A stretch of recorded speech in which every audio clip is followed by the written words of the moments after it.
Hello,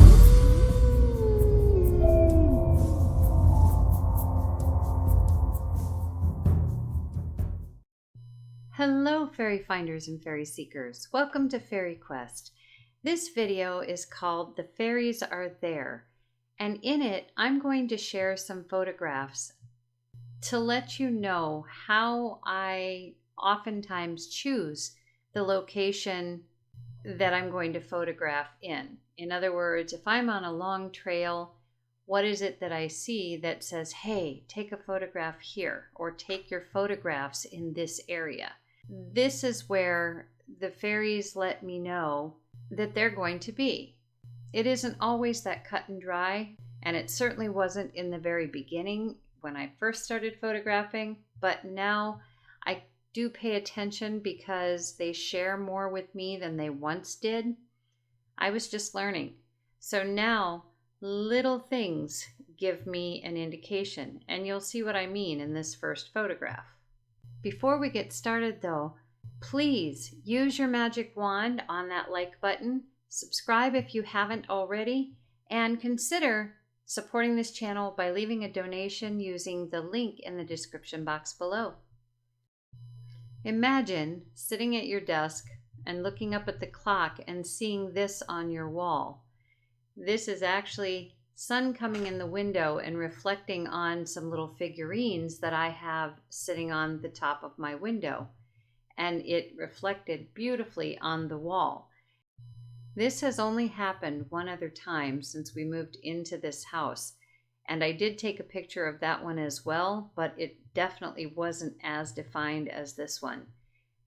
I took this as a clue to what this video should be about. So let's continue on. So this clue is kind of a right in your face clue, right? It's the only tree in this area that is a different color. All the rest are green. This one is not. And of course you can say, well, it's just changing color. Well, of course it is, but why that tree? And why as I'm walking past? Obviously it didn't change as I was walking past, or maybe it did. I don't know. Fairies can do a lot of things. I'm not going to question. I'm just going to look at that tree and say, ah, there's one of my clues, and start snapping photos. Sometimes I get a reminder that there are some places that I haven't considered taking photos in because I don't believe there might be any fairies there.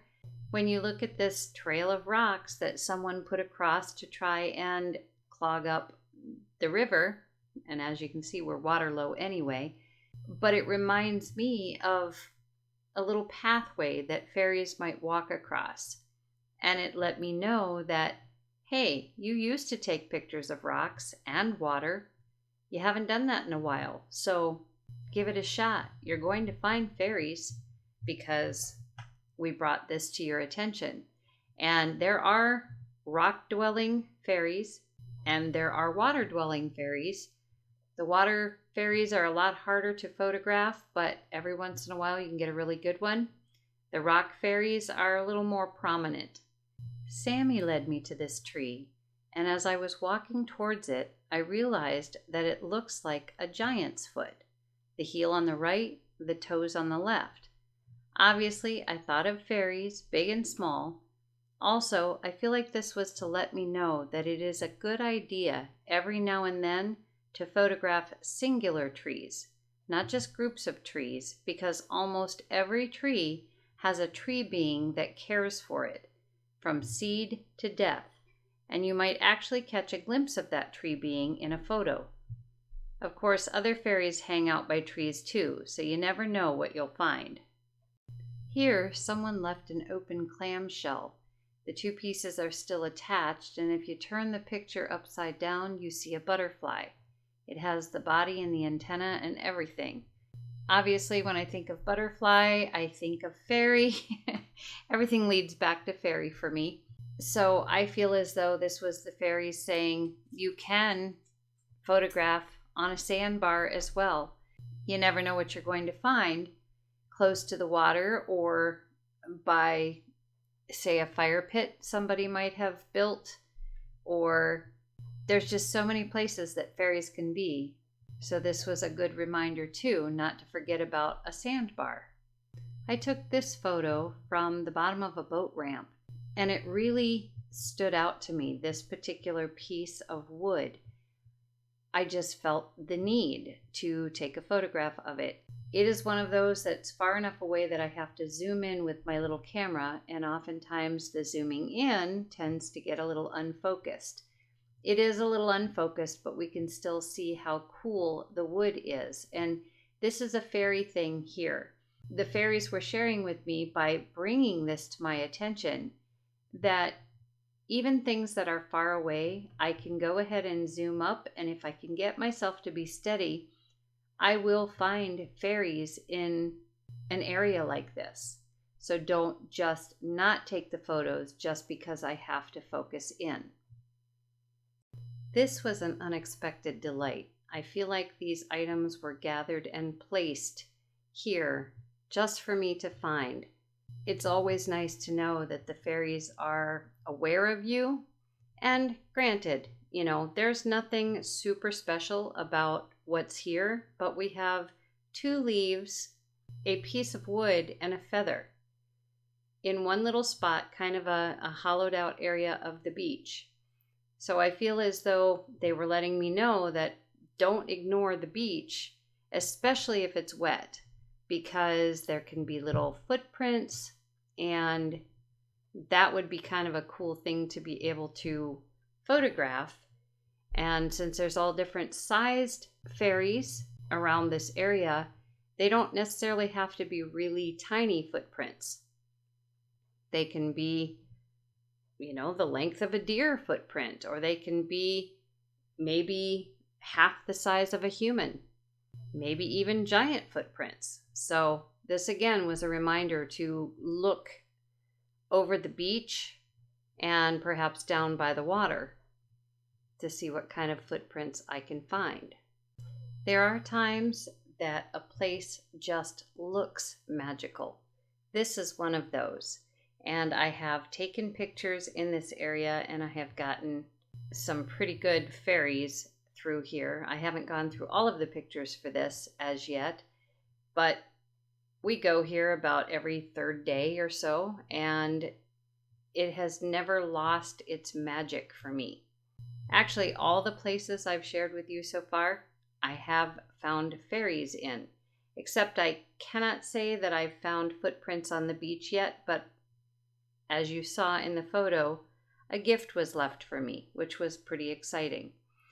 So places that feel magical, I get the reminder right away of, oh wow, fairies live here. Out comes the camera. Small trees, just tiny little sapling trees. When they're brought to your attention, when you happen to notice, know that this was brought into your line of vision for a reason. So when you see one of these, take out your camera and start photographing, because in this area there will be fairies, because someone is going to tend this little tree. And there usually are quite a few fairies that you can find around small trees like this. And not just the tree being that will be the one to care for it permanently. All fairies like to celebrate new life.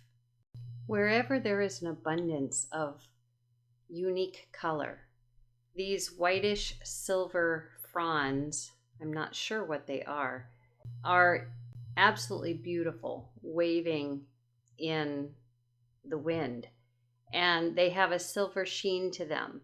Fairies are going to be very attracted to this kind of a plant. So anywhere around something like this, fairies can be found and can be photographed. Probably not as easily in the leaves of this plant, but if there's trees and that kind of thing around, you would probably have very good luck taking photographs of fairies around there. But it's not impossible to find them within the leaves of this plant either. So look for them regardless.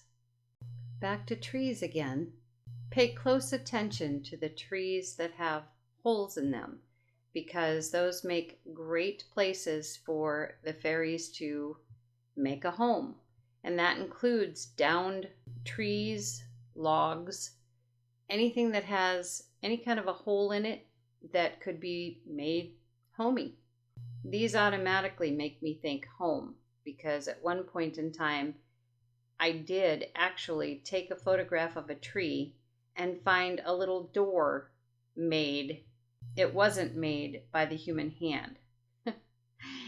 So don't forget about the holes in the trees, no matter where they are in the trees. They can be way up high or they can be way low.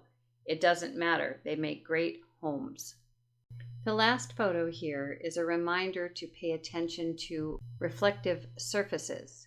Fairies can show up in mirrors, water, windows, sunlight.